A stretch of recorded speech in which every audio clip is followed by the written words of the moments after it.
ఓం నమ శివాయ శ్రీమాత్రే నమ. మిత్రులకి శ్రేయోభిలాషులకి అలాగే నన్ను ఇంతగా ఆదరిస్తున్న యూట్యూబ్ ప్రేక్షకులందరికీ కూడా పేరు పేరు ధన్యవాదాలు. చాలామంది మిత్రులు మెయిల్స్లోను కామెంట్స్లోను ఒక రెగ్యులర్గా క్వశ్చన్ అడుగుతున్నారు.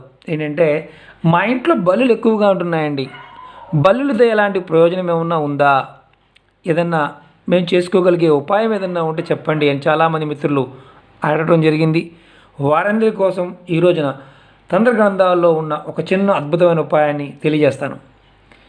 మనకి బల్లి శాస్త్రం అని, బల్లి మీద పడితే ఏం చేయాలి, ఎలా చేయాలి, రకరకాల పరిహారాలు కూడా చెప్పుకుంటూ ఉంటాం. మన ఇళ్ళల్లో బల్లులు చూస్తే పరిగెత్తుతూ కూడా ఉంటాం, భయపడుతూ ఉంటాం. కానీ బల్లి ఒక టైంలో మన ఇంట్లో కనిపిస్తే దానికి ఒక చిన్న పరిహారం చేసుకుంటే ఖచ్చితంగా మనకి ధనం వస్తుంది. విచిత్రంగా ఉంది కదూ. ఈ ఉపాయం తాంత్రిక గ్రంథాల్లో రాసి ఉంది.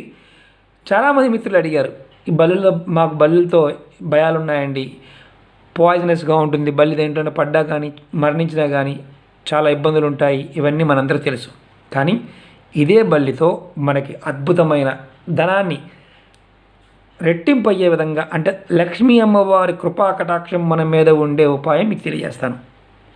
అలాగే మిత్రులారా, మీకు ఈ వీడియో నచ్చినట్టు లైక్ చేయండి, నా ఛానల్ సబ్స్క్రైబ్ చేసుకోండి, గంట సింబల్ని యాక్టివేట్ చేసుకోండి, 10 మంది మిత్రులకి షేర్ చేయండి.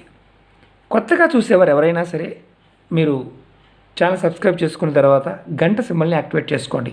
నేను చేసే ప్రతి వీడియో కూడా మీకు నోటిఫికేషన్ వస్తుంది. ఇప్పుడు తెలుసుకుందాం. ఎవరింట్లో అయినా సరే అమావాస్య తిథిలో, అంటే మనకి దీపావళి అమావాస్య తిథిలో వస్తుంది, అలాగే ప్రతి అమావాస్యకి మీ ఇంట్లో బల్లి కనిపిస్తే ఈ చిన్న ప్రక్రియ చేయండి చాలు, మీకు ధనం ఖచ్చితంగా వస్తుంది. లక్ష్మీ అమ్మవారి కృప మీ మీద ఉంటుంది. మీరు సంపద, అంటే ఏదైతే మీరు సంపాదించే సంపద, ధనం ఖచ్చితంగా వృద్ధిలోకి వస్తుంది. నేను బల్లి డైరెక్ట్గా చూపిద్దాం ట్రై చేశాను, కానీ ఏంటంటే ఈ టైంలో కనిపించలేదు, పరిగెత్తుతూ ఉంటాయి కదా, అందుకని మీ స్క్రీన్ మీద చూపిస్తున్నాను. మీరు ఎవరైనా సరే, ఆడవారైనా మగవారైనా, ఇంట్లో నెలసరి టైం ఉన్నప్పుడు కూడా ఈ ఉపాయం చేసుకోవచ్చు. చాలామంది మైలు పాయింట్ అవి కూడా మాట్లాడుతూ ఉంటారు. ఎవరైనా చనిపోయినా అలాంటి టైం చేసుకోవచ్చు, ఎలాంటి ఇబ్బంది లేదు.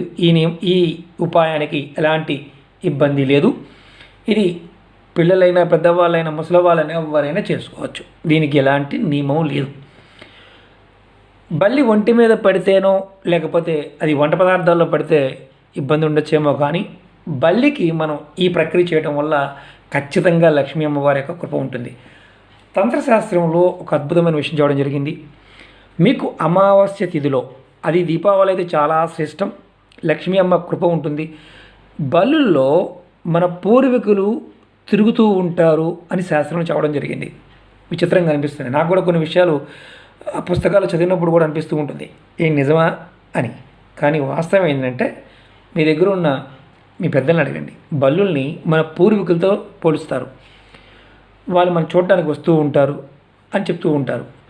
మిగతా టైంలో కాకుండా అమావాస్య తిథిలో చూడండి, నేను బియ్యం చూపిస్తున్నాను, అలాగే పసుపు, ఈ రెండు తీసుకోండి.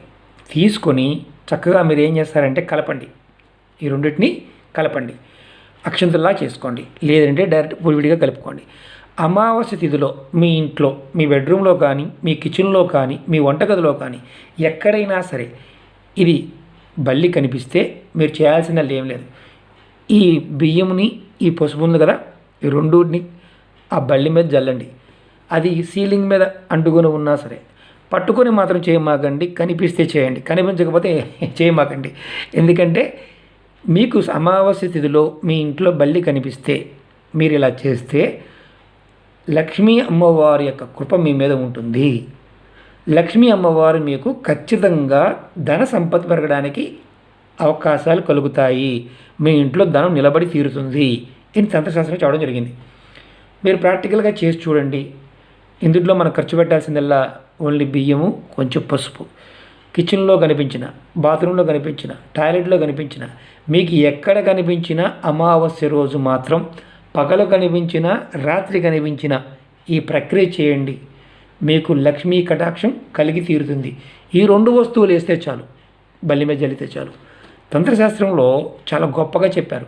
ఏమనంటే నేచర్లో ఉండే ప్రతి జీవికి అద్భుతమైన శక్తి ఉంటుంది. ఆ శక్తిని మానవుడు వాడుకోవాలి. అలాగే ప్రకృతిని గౌరవించాలి. మన ప్రకృతిలో భాగంగా ఉన్నాం కాబట్టి మనం ఏది ప్రక్రియ చేసినా పరమాత్మ అన్నిటిలో ఉన్నాడన్న భావంతో చేస్తే ఖచ్చితమైన ఫలితాలు వస్తాయి. పదార్థంలోనూ పరమాత్మ ఉన్నాడు, పదార్థంలోనూ అమ్మవారు ఉంది, అందరిలోనూ మనలోనూ కూడా అమ్మవారు ఉంది, ప్రతి జీవిలో కూడా అమ్మవారు ఉంటుంది. మనం ఆ టైము ఆ తిథిలో చేసినప్పుడు ఫలితాలు వస్తాయి. తంత్రం అంటేనే అది. ఓకే మిత్రులారా, ఈ బల్లికి ఈ 2 బల్లి మీద జల్లితే చాలు, ఖచ్చితంగా లక్ష్మీ అమ్మవారి కటాక్షం కలుగుతుంది. సింపుల్గా ఉంటుంది. చాలామంది మిత్రులు పరిహారాలు బాగుంటాయి అడుగుతూ ఉంటారు. ఇది కాకపోతే సబ్స్టిట్యూట్ అది చేయొచ్చా? అలా చేస్తే ఫలితాలు రావు. వీడియోలో ఏదైతే చెప్తున్నామో దాన్ని మాత్రమే పాటించండి. అంతకన్నా మీరు మీ సొంతంగా మీరు చేసుకొని ఫలితాలు రాలేదంటే మేమేం చేయలేము. రెండోది, ఒకసారి రాకపోతే మళ్ళీ ప్రయత్నం చేయండి. ఎందుకంటే అనుమానాలు ఎక్కువగా ఉన్న దగ్గర ఫలితాలు కూడా రావు. చాలా పరిహారాల్లో నేను చెప్తూ ఉంటాను, మీరు ఎవరైనా సరే పరిహారం చేస్తున్నప్పుడు మీ మనసులో మంచి సంకల్పంతో చేయండి. ఎవరినో ఇబ్బంది పెడదామని చేస్తే మాత్రం ఉల్టా అవుతాయి. కాబట్టి మంచి మానసిక స్థితితో మంచి జరగాలి, మీకు మంచి జరగాలి, ఆర్థికమైన వృద్ధి కలగాలి అని ఆలోచించి చేయండి. ఏ పరిహారమైనా మీకు అనుకూలంగా ఉంటుంది. ఓకే మిత్రులారా, ఈ వీడియో నచ్చినట్టు లైక్ చేయండి, నా ఛానల్ సబ్స్క్రైబ్ చేసుకోండి, గంట సింబల్ని యాక్టివేట్ చేసుకోండి, 10 మంది మిత్రులు షేర్ చేయండి. ఓం నమః శివాయ, శ్రీమాత్రే నమః.